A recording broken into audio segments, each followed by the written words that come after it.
ధన్యవాదాలు అధ్యక్ష, ముందుగా అవకాశం ఇచ్చినందుకు. అధ్యక్ష, తెలంగాణ రాష్ట్రంలో 10% మించి గిరిజనులు ఉన్నారు. అది 2011 సెన్సెస్ ప్రకారమే, జనాభా లెక్కల ప్రకారమే ఇది రికార్డులు చెప్తున్నాయి అధ్యక్ష.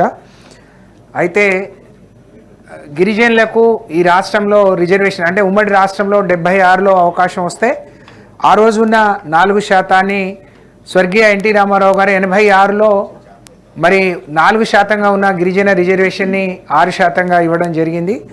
86 నుంచి 2023 వరకు మరి చాలా రోజులు ఎందుకో కాంగ్రెస్ ప్రభుత్వం చాలా రోజులు అధికారంలో ఉండే, కానీ తిరిగి పెరిగిన జనాభాకు అనుగుణంగా పెంచాలనే ఆలోచన చేయలేదు, సమీక్షించలేదు అధ్యక్ష.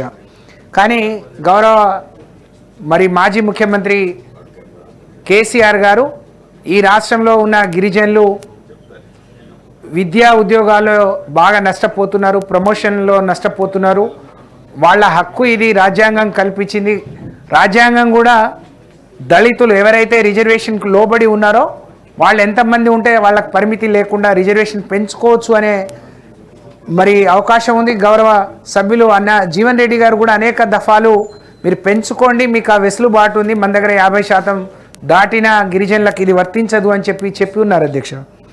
అయితే 2023 సెప్టెంబర్ 17న జియో 33 ద్వారా గిరిజనులకు ఈ రాష్ట్రంలో 10% రిజర్వేషన్ పెంచి అనేక మందికి ఉద్యోగాల్లో, విద్యలో, ప్రమోషన్లో అవకాశం కల్పించినాం అధ్యక్ష. కానీ కొంతమంది ఈ రిజర్వేషన్ మరి రాజ్యాంగానికి విరుద్ధంగా 50%కి మించి ఉంది కాబట్టి కొట్టేయాలని కొంతమంది కోర్టును ఆశ్రయించారు అధ్యక్ష.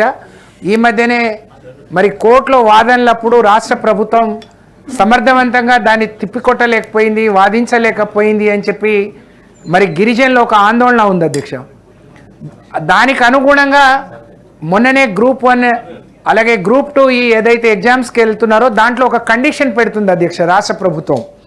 10% రిజర్వేషన్ కోర్టు ముందు ఉంది కాబట్టి దానికి అనుగుణంగా అక్కడ తీర్పు వచ్చే వరకు మేము 6% మాత్రమే అమలు చేస్తామని చెప్పి ఒక కొత్త కండిషన్, లేని కండిషన్ పెట్టడం జరిగింది అధ్యక్ష. మీ ద్వారా గౌరవ మంత్రివర్యులకు, రాష్ట్ర ప్రభుత్వానికి మా విజ్ఞప్తి ఏంటి అని అంటే, మేము ఆ రోజే ఇక్కడ తీసుకున్న నిర్ణయాన్ని ఈ జీవోను కేంద్రానికి పంపించి రాష్ట్రపతి ఆమోదం ద్వారా దీనికి ఒక రాజ్యాంగ రక్షణ కల్పించాలని మేము కోరి ఉన్నాం అధ్యక్ష. ఈ ప్రభుత్వం కూడా మళ్ళొకసారి మరి ఈ శాఖకు మంత్రి లేరు అధ్యక్ష, ముఖ్యమంత్రి గారే చూస్తున్నారు కాబట్టి వెంటనే ఇవాళ ఆందోళన జరుగుతున్నాయి. ఇవాళ ఒక ప్రెస్ క్లబ్లో అన్ని గిరిజన సంఘాల నాయకులతో ఒక సమావేశం కూడా ఉంది. మీరు రిజర్వేషన్లు అంటే రూల్ ఆఫ్ ది రిజర్వేషన్ నిలిపివేసింది, రిజర్వేషన్ల ప్రమోషన్ని నిలిపివేశారు, గ్రూప్ 1 గ్రూప్ 2కి మళ్ళీ ఈ కండిషన్లు పెట్టారు, దీనివల్ల మేము నష్టపోతాం కాబట్టి ఇది సరైనది కాదు అని చెప్పి రాష్ట్ర ప్రభుత్వం దృష్టికి తీసుకురావడానికి అసెంబ్లీ జరుగుతున్నప్పుడే, కౌన్సిల్ జరుగుతున్నప్పుడే మా వాదనకు బలం చేకూరుతుందని చెప్పి ఈరోజు వాళ్ళు ఒక సమావేశం కూడా ఏర్పాటు చేసుకున్నారు అధ్యక్ష. నాకు తెలిసి కాంగ్రెస్ పార్టీ నుంచి కూడా ఎవరైనా ప్రతినిధులు వస్తారు కావచ్చు, మేము కూడా అటెండ్ అవుతున్నాం. కానీ మీ ద్వారా ఈ రాష్ట్ర ప్రభుత్వాన్ని మరి తిరిగి ఒకసారి నేను విజ్ఞప్తి చేసేది ఏంటి అని అంటే, ఈ 33 జీవోకి రాజ్యాంగ రక్షణ కల్పించాలి. ఈ రాష్ట్రంలో గిరిజనులకు 10% రిజర్వేషన్ మరి అమలు కావాలి. అది విద్యలో, ఉద్యోగాల్లో, ప్రమోషన్లో, వచ్చే కొత్త ఉద్యోగాల్లో.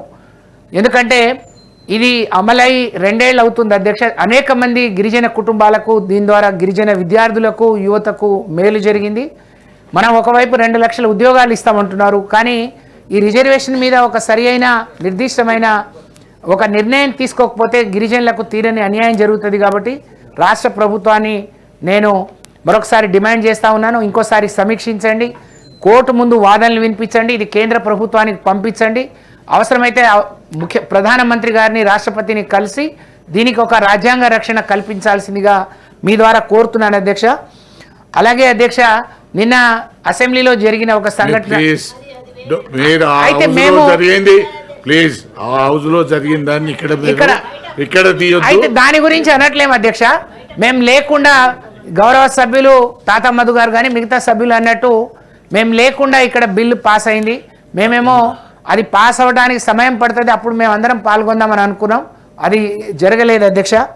కాబట్టి చాలామంది ఉన్నారు. మేము కూడా ఉన్నాం అధ్యక్ష, మళ్ళీ వచ్చే వరకే క్లోజ్ అయిపోయింది దీని. ఓకే అమ్మా, థ్యాంక్ యూ అధ్యక్ష. Honourable minister.